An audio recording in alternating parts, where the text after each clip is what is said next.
Hello అండి, నమస్తే. ఇప్పుడు మాట్లాడే టాపిక్ వచ్చేసి తమిళనాడు ముఖ్యమంత్రి గారు ఒక 3 మెంబర్గా హై లెవెల్ కమిటీని కాన్స్టిట్యూట్ చేశారు. కేంద్ర రాష్ట్ర కేంద్రం యాజ్ వెల్ యాజ్ రాష్ట్రాల యొక్క సంబంధాలని అండ్ బలపరిచేదానికి, లేకపోతే ఫెడరల్ స్ట్రక్చర్ని ఇంకా అండ్ అటానమీ ఆఫ్ ది స్టేట్ని బలపరిచేదానికి మెజర్స్ని సూచించండి అనేసి ఒక హై పవర్డ్ కమిటీని రిటైర్డ్ సుప్రీంకోర్టు జడ్జితో ఒక కమిటీని అయితే స్టార్ట్ చేశారు. ఇందులో 3 మెంబర్స్ 3 మెంబర్ కమిటీలో supreme court retired judge as well as retired bureaucrat from Tamil Nadu ఉన్నారు అందులో. అండ్ ఈ కమిటీని కాన్స్టిట్యూట్ చేసిన తర్వాత తమిళనాడు రాష్ట్ర ముఖ్యమంత్రికి బాసటగా అఖిలేష్ యాదవ్ గారు, ఉత్తరప్రదేశ్ మాజీ ముఖ్యమంత్రి, సమాజ్వాదీ ప్రెసిడెంట్, ఆయన కూడా ముందుకొచ్చి కేంద్ర ప్రభుత్వం ఏదైతే ఈ మధ్య గత 11 సంవత్సరాలుగా నరేంద్ర మోదీ ప్రధాని అయిన తర్వాత రాష్ట్రాల హక్కుల్ని ఎలా కాలరాస్తున్నాడు inside parliament and outside the parliament అనేది చాలా ప్రస్ఫుటంగా చెప్పే ప్రయత్నం అయితే చేశారు.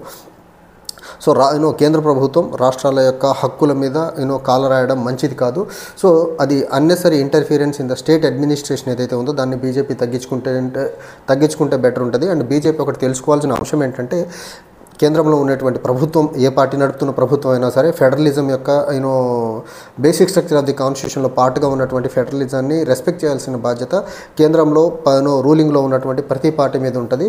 సో దీన్ని చాలా ప్రెస్టీజియస్గా తీసుకొని రెస్పెక్ట్ చేయాల్సిన అవసరం ఎంతైనా ఉందనేసి అఖిలేష్ యాదవ్ గారు చెప్పే ప్రయత్నం చేశారు. రెండవ ఆస్పెక్ట్ అఖిలేష్ యాదవ్ గారు చెప్పిందంటే, ఆర్కిటెక్ట్స్ ఆఫ్ ది కాన్స్టిట్యూషన్ ఎవరైతే ఉన్నారో రాజ్యాంగ రూపకర్తలు, ఈ ఫెడరలిజం అనేది చాలా డెలికేట్గా, చాలా బ్యాలెన్స్డ్గా between the centre and states ఉండేలా చాలా బ్యాలెన్స్డ్ అప్రోచ్తో డిజైన్ చేసినటువంటి ఈ స్ట్రక్చర్ని విఘాతం కలిగించేలా కేంద్ర ప్రభుత్వం పనిచేయడం ఎంతవరకు కరెక్ట్ కాదు. సో ఫెడరల్ స్ట్రక్చర్ని రెస్పెక్ట్ చేయడం అనేది it is the need of the hour అనేసి అఖిలేష్ యాదవ్ గారు చెప్పే ప్రయత్నం అయితే చేశారు. అండ్ అఖిలేష్ యాదవ్ గారికి యాజ్ యూజువల్గా మీడియా ఇంటరాక్షన్ అంటే, ఇప్పుడు నిన్న మొన్న చాలా ఇంటెన్స్గా జరుగుతున్నటువంటి ఉద్దేశం ఏదైతే ఉందో, ఇష్యూ ఏదైతే ఉందో, నేషనల్ హెరాల్డ్ కేసులో ఈడీ ఛార్జ్షీట్ సోనియా గాంధీ అలాగే రాహుల్ గాంధీ గారికి అగ్నెస్ట్గా ఈడీ ఛార్జ్షీట్ ఫైల్ చేసింది. సో దాని గురించి కూడా ఆ చట్టాన్ని తీసుకొచ్చిందే కాంగ్రెస్, దాన్ని అప్పుడే మేము వ్యతిరేకించాము. ఇప్పటికన్నా కాంగ్రెస్ కళ్ళు తెరిచి ఈడీని అబాలిష్ చేసే దిశగా కాంగ్రెస్ ఫైట్ చేస్తే దానికి మా మద్దతు ఉంటుంది అనేసి మాత్రం అఖిలేష్ యాదవ్ గారు చెప్పే ప్రయత్నమే చేశారు. అఖిలేష్ యాదవ్ గారు ఈడీని అబాలిష్ చేయాలనే ఒక పర్టికులర్ మాట ఎందుకు అంటున్నారంటే, బేరింగ్ మహారాష్ట్ర బీజేపీకి అనుకూలంగా మారిపోయిన రాజకీయ నాయకులు, రాజకీయ పార్టీలు తప్ప బీజేపీని వ్యతిరేకించే ప్రతి పార్టీ మీద బీజేపీ చేస్తున్నటువంటి దాడి ఈడీ ద్వారా ఏదైతే ఉందో అది unbearable in the political arena of India, మరీ ముఖ్యంగా నరేంద్ర మోదీ ప్రధాని అయిన తర్వాత. సో దీన్ని ఎట్టి పరిస్థితుల్లో అబాలిష్ చేయాలి. దీన్ని ఏ కాంగ్రెస్ పార్టీ అయితే మనీ లాండరింగ్ యాక్ట్ తీసుకొచ్చి దానికైతే ఈడీని కాన్స్టిట్యూట్ చేసిందో అదే కాంగ్రెస్ పార్టీ పూనుకొని దీన్ని అబాలిష్ చేసేదానికి ఫైట్ చేయాలా. ఆ ఫైట్కి మాత్రం ఖచ్చితంగా సమాజ్వాదీ పార్టీ నుంచి మా మద్దతు ఉంటుందని చెప్పే ప్రయత్నం అయితే చేశారు. అయితే ఈ ఫెడరల్ స్ట్రక్చర్ అంశంలో మనం చూసుకున్నట్లయితే మాత్రం బీజేపీ కంకరెంట్ లిస్టులో ఉన్నటువంటి టూ మెనీ సబ్జెక్ట్స్ మీద పార్లమెంట్ యొక్క విల్ చెల్లుతుంది కాబట్టి, పార్లమెంట్ చేసిన చట్టం రాష్ట్రం చట్టాల కంటే ఇంప్లిమెంటేషన్లో వచ్చేదానికి ఎక్కువ అవకాశం ఉంది కాబట్టి, టూ మెనీ కంకరెంట్ లిస్ట్లో ఉన్నటువంటి టూ మెనీ సబ్జెక్ట్స్ మీద పార్లమెంట్లో నరేంద్ర మోదీ ప్రధాని అయిన దగ్గర నుంచి పార్లమెంట్లో చట్టాలు పాస్ చేసి రాష్ట్రాల హక్కుల్ని చాలా బలంగా కాలు రాసే ప్రయత్నం చేసింది. సో ఆ ప్రయత్నంలో భాగంగా వెస్ట్ బెంగాల్, ఛత్తీస్గఢ్ కాంగ్రెస్ ప్రభుత్వం పరిపాలించిన టైంలో ఛత్తీస్గఢ్, కేరళ, కర్ణాటక అండ్ తెలంగాణ, తమిళనాడు రాష్ట్రాలు కేంద్ర ప్రభుత్వాన్ని అనేక సార్లు తీసుకొచ్చిన చట్టాలను ఎదుర్కొనే ప్రయత్నంలో భాగంగా సుప్రీంకోర్టును అప్రోచ్ అయ్యి రకరకాలుగా జ్యుడిషియల్ ఫైట్ చేసి సుప్రీంకోర్టు రకరకాల అక్షింతలు వేసినా కానీ కేంద్ర ప్రభుత్వం ఎక్కడ తగ్గట్లేదు. అండ్ రీసెంట్గా జరిగినటువంటి ఉదంతం ఏదైతే ఉందో, గవర్నర్ను అడ్డం పెట్టుకొని తమిళనాడు రాష్ట్రం అసెంబ్లీ పాస్ చేసినటువంటి 10 చట్టాలని హోల్డ్లో సంవత్సరాల తరబడి పెట్టిన విధానం ఏదైతే ఉందో, ఇది completely brutal attack on the federal structure అనేది సుప్రీంకోర్టు కూడా చాలా క్లియర్గా చెప్పి, ఏ బిల్లులు అయితే అసెంబ్లీ పాస్ చేసి పంపిన దాన్ని గవర్నర్ తర్వాత ప్రెసిడెంట్ అసెంట్ ఇవ్వకుండా హోల్డ్లో పెట్టారో ఇండెఫినెట్ పీరియడ్, దాన్ని సుప్రీంకోర్టే ఆ బిల్లులన్నీ ఆమోదం పొందినట్లు తీర్పిచ్చిన విధానం ఏదైతే ఉందో, ఇది ఒక్కటి చాలు బీజేపీ ఫెడరల్ స్ట్రక్చర్ని ఎంత దారుణంగా వాళ్ళ ఏజెంట్స్ని వాళ్ళ దగ్గర ఉన్న పవర్స్ని అడ్డం పెట్టుకొని రాష్ట్రాలని ఎంత దారుణంగా ఇబ్బంది పెడుతుందనే దానికి బెస్ట్ ఎగ్జాంపుల్ రీసెంట్గా తమిళనాడు గవర్నర్ అంశంలో సుప్రీంకోర్టు ఇచ్చినటువంటి తీర్పు. ఇదొక తమిళనాడే కాదు, ఇప్పుడు కర్ణాటక, కేరళలో కూడా గవర్నర్ చాలా బిల్స్ని అక్కడ ఆయన హోల్డ్లో ఉంచారు. సుప్రీంకోర్టు జడ్జిమెంట్ తమిళనాడు గవర్నర్కి అగెనిస్ట్గా ఇచ్చినప్పటికీ కేరళ గవర్నర్ ఆ పర్టికులర్ బిల్లులు ఏవైతే ఆయన దగ్గర హోల్డ్లో ఉన్నాయో వాటి మీద ఇప్పటికీ అసెంట్ ఇవ్వకుండా అలానే హోల్డ్లో ఉంచే ప్రయత్నం చేస్తున్నారు. దానికి కేరళ ప్రభుత్వం ఇప్పుడు మళ్ళీ సుప్రీంకోర్టును అప్రోచ్ అవ్వాలని ఒక డెసిషన్ తీసుకుంది. సో ఈ రకంగా చూసుకుంటే బీజేపీ వాళ్ళకి అవకాశం ఉన్నప్పుడు పార్లమెంట్లో కంకరెంట్ లిస్టులో ఉన్నటువంటి చట్టాలని లిస్టులో ఉన్నటువంటి ప్రొవిజన్స్ మీద చట్టాలు తీసి రాష్ట్రాల మీద దాడి చేస్తూ ఉంది.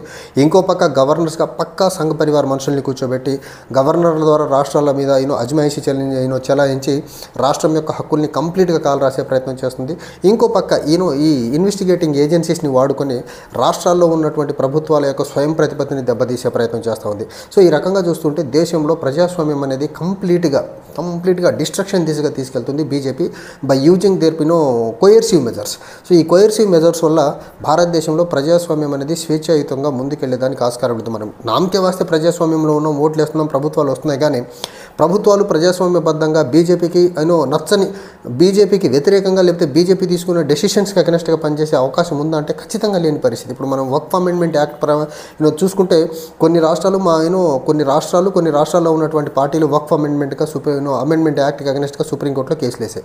అదే టైంలో కొన్ని బీజేపీ పాలిత రాష్ట్రాలు వక్ఫ్ బిల్లుకి అనుకూలంగా సుప్రీంకోర్టులో కేసు వేసే ప్రయత్నం చేస్తుందంటే అసలు రాష్ట్రాల మధ్యనే గొడవ పెట్టే ఉదంతం ఏదైతే ఉందో బీజేపీ తీసుకొచ్చిన ఒక పర్టికులర్ వక్ఫ్ చట్టం ద్వారా కొన్ని రాష్ట్రాల చట్టానికి అగెనెస్ట్గా సుప్రీంకోర్టులో కేసులు వేస్తున్నాయి కొన్ని పొలిటికల్ పార్టీలు. కొన్ని రాష్ట్రాల బీజేపీ పాలిత రాష్ట్రాలేమో ఆ చట్టాన్ని ఇంప్లిమెంట్ చేయాలనేసి ఇంకో పక్క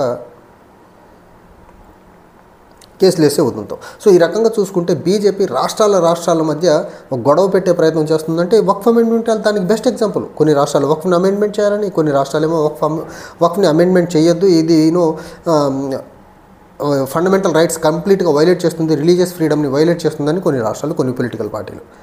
అండ్ ఇంకా అఖిలేష్ యాదవ్ గారు చెప్పినట్టు ఒక మహారాష్ట్రలో పొలిటీషియన్స్ అపోజిషన్ పార్టీలో ఉండి బీజేపీకి అనుకూలంగా మారిపోయిన పొలిటీషియన్స్ తప్ప దేశంలో బీజేపీకి వ్యతిరేకంగా పనిచేసే ఏ పొలిటికల్ లీడర్ని, ఏ పొలిటికల్ పార్టీని కూడా బీజేపీ ఉపేక్షించే పరిస్థితి లేదు. వ్యతిరేకంగా పనిచేసే వాళ్ళని ఈడీ ద్వారానో, సిబిఐ ద్వారానో, ఇన్కమ్ ట్యాక్స్ డిపార్ట్మెంట్ ద్వారానో ఏదో రకంగా ఇబ్బంది పెట్టుకుంటూ వాళ్ళ దారిలో తెచ్చుకునే ప్రయత్నం చేస్తున్నారు. వాళ్ళ దారికి రాని పక్షంలో వెళ్ళి వాళ్ళ మీద కేసులు వేసి వాళ్ళని జైల్లో పెట్టే ప్రయత్నాలు చేస్తూ ఉంటుంది. సో ఈ రకంగా భారతదేశంలో కంప్లీట్గా గత 11 సంవత్సరాలుగా ప్రజాస్వామ్యాన్ని అయితే ఖూనీ చేసే ప్రయత్నంలో చాలా బలంగా ముందుకెళ్లే ప్రయత్నం చేస్తూ ఉంది. చూడాలి స్టాలిన్ గారు వేసినటువంటి 3 మెంబర్ కమిటీ ఎలాంటి రికమెండేషన్ 2026 కల్లా ఒక ప్రిలిమినరీ రిపోర్ట్ ఇవ్వాలి, ఎంటైర్ రిపోర్ట్ 2 yearsలో ఇవ్వాలని చెప్పారు. అంతకుముందు కూడా తమిళనాడు రాష్ట్రానికి ఒక రాజమన్నార్ కమిటీ చేశారు సెంటర్ స్టేట్ రిలేషన్స్ని డిఫైన్ చేసేదానికి. రాష్ట్రాల అజమాయిషీ స్టేట్స్ మీద తగ్గించాలి, రాష్ట్రాల యొక్క స్వయం ప్రతిపత్తిని కాపాడాలనేసి. సో తమిళనాడు రాష్ట్రం ఖచ్చితంగా సెంటర్ స్టేట్ రిలేషన్స్ని స్ట్రెంథెన్ చేసే అంశంలోనే ఉండి రాష్ట్రాల యొక్క స్వయం ప్రతిపత్తిని కాపాడే అంశంలో తమిళనాడు ఎప్పుడు ముందుంటుంది, అందులో సెకండ్ థాట్ లేదు.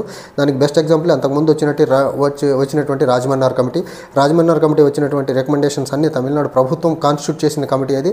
సో అలానే ఇప్పుడు ఎంకే స్టాలిన్ గారు ఇంకో కమిటీని వేశారు. ఈ కమిటీ రికమెండేషన్ 26లో ప్రిలిమినరీ రిపోర్ట్ ఇవ్వాలి, అనే ఫుల్ ఫ్లెడ్జ్డ్ రిపోర్ట్ 2027 2 yearsలో ఇవ్వాలని ఒక టైం ఫ్రేమ్ పెట్టేసి కమిటీని కాన్స్టిట్యూట్ చేశారు. దానికి అఖిలేష్ యాదవ్ గారు సపోర్ట్ చేస్తున్నారు. నాకు తెలిసి రాబోయే రోజుల్లో ఈ పర్టికులర్ కమిటీకి వేరే రాష్ట్రాలు కూడా మద్దతు ఇచ్చేదాన్ని, లైక్ వెస్ట్ బెంగాల్ కానీ, సదరన్ స్టేట్స్ కానీ, non BJP ruling state majority states ఖచ్చితంగా ఈ పర్టికులర్ కమిటీకి బాసటగా నిలిచేదానికైతే ఆస్కారం ఉంది. చూడాలి కమిటీ వచ్చిన రికమెండేషన్స్ ఎలా ఉంటాయి. అప్పటికి బీజేపీ ఎలాగో 2029 వరకు పవర్లో ఉంటుంది కాబట్టి బీజేపీ మైండ్ సెట్లో ఏమైనా మార్పు వస్తుంటే ఎట్టి పరిస్థితుల్లో మార్పు వచ్చేదానికి ఆస్కారం లేదు. అండ్ నేను అంతకుముందు చాలా వీడియోస్లో చెప్పాను, బీజేపీ ఒక ఎజెండాతో పనిచేస్తుంది. రాష్ట్రాల హక్కుల్ని కంప్లీట్గా కాలు రాసి ఒక స్ట్రాంగ్ యూనియన్ గవర్నమెంట్ని, స్ట్రాంగ్ యూనిటరీ ఫార్మ్ ఆఫ్ గవర్నమెంట్ని కోరుకుంటుంది. అది బంచ్ ఆఫ్ థాట్లో గోల్వాల్కర్ ఇచ్చినటువంటి ఐడియా. గోల్వాల్కర్ ఐడియాస్ ప్రకారం రాష్ట్రాల ఉనికి ఉండకూడదు, దేశమంతా ఒకటే ప్రభుత్వం, అది కూడా రాచరిక ప్రభుత్వంతో నడిపించాలని ఒక ఐడియాలజీ ఉన్నటువంటి బీజేపీ కాబట్టి ఖచ్చితంగా రాష్ట్రాల యొక్క హక్కుల్ని అడుగడుగునా కాలు రాసుకుంటూ వెళ్ళే ప్రయత్నం చేస్తుంది. అండ్ ప్రాంతీయ పార్టీల యొక్క ఎగ్జిస్టెన్స్ అనేది లేకుండా చేయాలనేది బీజేపీ ఎజెండా. సో ఆ ప్రయత్నంలో భాగంగా కొన్ని పార్టీలను కూల్చడం, కొన్ని పార్టీలను చీల్చడం, కొన్ని పార్టీల యొక్క ఉనికి లేకుండా చేసుకుంటూ ముందుకెళ్లే ప్రయత్నం చేస్తుంది. సో ఓవరాల్గా వాళ్ళ ఎజెండా ఒకటే, ఫెడరల్ స్ట్రక్చర్ ఉండకూడదు, రాష్ట్రాల స్వయం ప్రతిపత్తి ఉండకూడదు, ఉన్న రాష్ట్రాలు కేంద్రానికి దాసోహమై ఉండే రాష్ట్రాలు ఉంటే వాళ్ళకి ఇబ్బంది లేదు తప్ప స్వయం ప్రతిపత్తితో కూడుకున్న రాష్ట్రాలు ఉండొద్దు అనేది బీజేపీ ఎజెండా. సో ఆ ఎజెండాని ఒప్పుకున్నటువంటి రాష్ట్రాల్లో అగ్రగామిగా ఉన్నటువంటి రాష్ట్రం తమిళనాడు. సో చూసాం మనం సుప్రీంకోర్టులో బీజేపీ గవర్నర్ని ఓడించిన విధానం అవనివ్వండి, ఆ తీర్పు వచ్చిన తర్వాత 3 మెంబర్ కమిటీతో వేస్తున్నటువంటి కమిటీ, సెంటర్ స్టేట్ రిలేషన్స్ని స్టడీ చేసేదానికి వేసినటువంటి కమిటీ. చూడాలి రాబోయే రోజుల్లో ఈ 3 మెంబర్ కమిటీ, తమిళనాడు ప్రభుత్వం కాన్స్టిట్యూట్ చేసినటువంటి కమిటీ రిపోర్ట్ ఎలా రాబోతుంది, దీని పర్యవసానంలో కేంద్ర రాష్ట్ర ప్రభుత్వాల మధ్య ఎలా షేప్ చేయబోతున్నాయి అనేది. Thank you.